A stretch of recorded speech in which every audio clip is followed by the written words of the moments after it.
In the 2010s, Jim Carrey started stepping away from the Hollywood spotlight. His focus shifted from film sets to painting studios, and in 2022, he announced he was taking a break from acting. Unless angels delivered a script written in gold ink, he joked, he had said all he needed to say. But like the plot twist in one of his movies, the universe was not done with him yet. In 2024, Carrey surprised fans with a grand return, reprising his role as Dr. Robotnik in Sonic the Hedgehog 3. The character had already given him his biggest box office opening in years. It seems the legend still has some cinematic chaos left in him in the best possible way. Jim's leap into serious acting. Although Jim built his career on explosive humor and rubber-faced antics, he never wanted to be boxed in. In the late 90s and early 2000s, he took on roles that showcased a whole new side of him. The Truman Show proved he could tug heartstrings just as easily as he could tickle funny bones. Man on the Moon, where he embodied Eddie Kaufman, earned him deep critical acclaim. Then came Eternal Sunshine of the Spotless Mind in 2004, haunting, tender, and brilliantly understated. Jim's performance earned him nominations from the Golden Globes and British Academy of Film and Television Arts. This wasn't just a comedian playing serious. This was an artist proving his range. The turbulent romance years. Jim Carrey's romantic life has been as dramatic as some of his films, minus the happy endings. His marriage to Melissa Warmer ended as his star began to rise, while his whirlwind marriage to Dumb and Dumber co-star Lauren Holly fizzled out in less than a year. Later came high-profile relationships with Renee Zellweger and Jenny McCarthy, the latter of whom criticized him for distancing himself from her autistic son post-breakup, although she later defended him publicly. His most heartbreaking relationship was with Catriona White, an Irish makeup artist who tragically died by suicide in 2015. Carrey faced legal scrutiny from her family afterward, although he was cleared. It was a deeply scarring chapter, one that seemed to mark a turning point in his public and personal life. Comedy king, play at what cost? The personal toll of fame. While Jim Carrey was becoming one of the highest-paid actors in Hollywood, his personal life was unraveling. The deaths of his mother in 1991 and his father in 1994 left profound emotional wounds. His first marriage collapsed as fame pulled him away from family life. He once admitted to shifting between affectionate and distant behavior, a pattern that made relationships hard to maintain.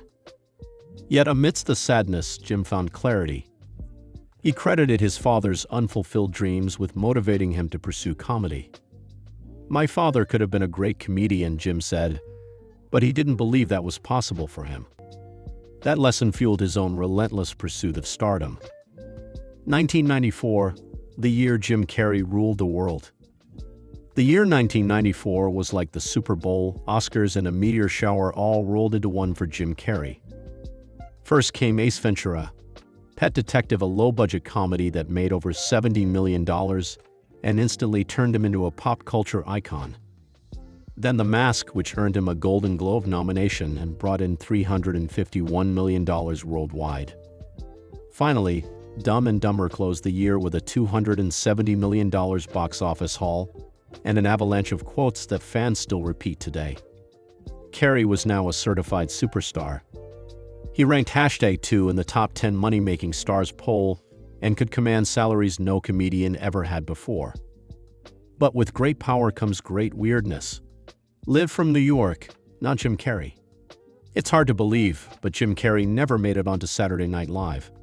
He auditioned 3 times and got rejected each time, once without even showing his material to Lorne Michaels. Despite seeming tailor-made for SNL's zany format, he was passed over in favor of other talents like Dana Carvey and Phil Hartman. Still, he made peace with it, and success elsewhere proved he didn't need the SNL stamp to shine. He eventually parodied Joe Biden on the show in 2020, but it didn't stick. As always, Jim went out on his own terms. Early stand-up struggles and success. Before Hollywood came calling, Jim Carrey was grinding on the stand-up circuit in Canada.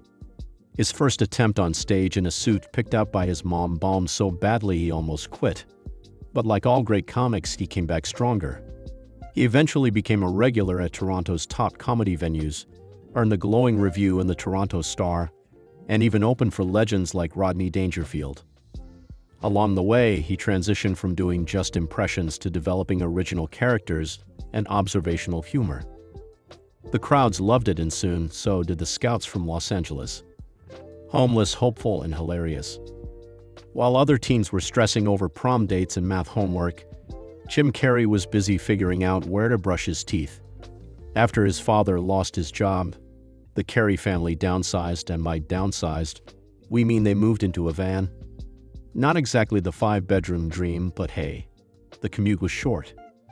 For a while, Jim and his brother even lived in a tent in a park, which sounds like a nightmare unless you are into extreme camping. Jim later joked, "We weren't homeless, we were outdoorsy."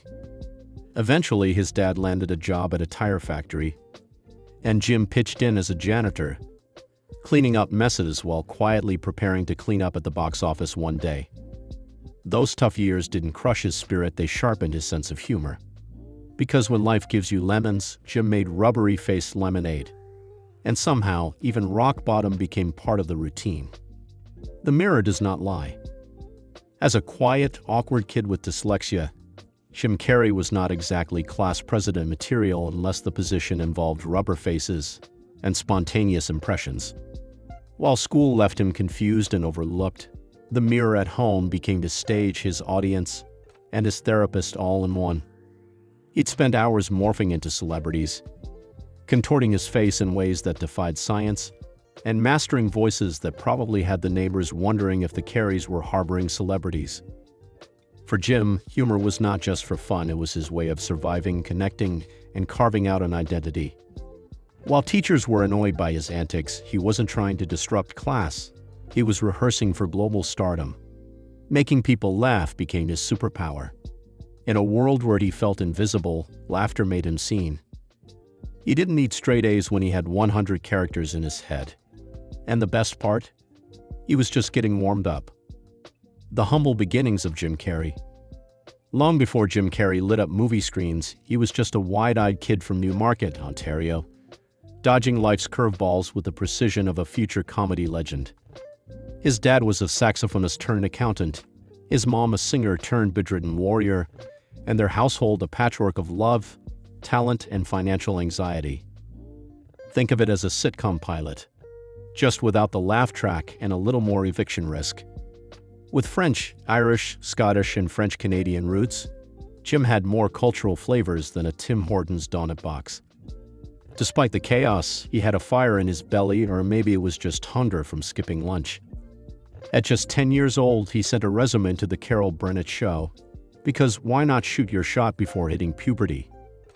The reply letter wasn't an invite, but Jim treated it like a Hollywood contract. That kind of delusion? That's the beginning of every great dream. Thanks for watching this incredible journey through Jim Carrey's life.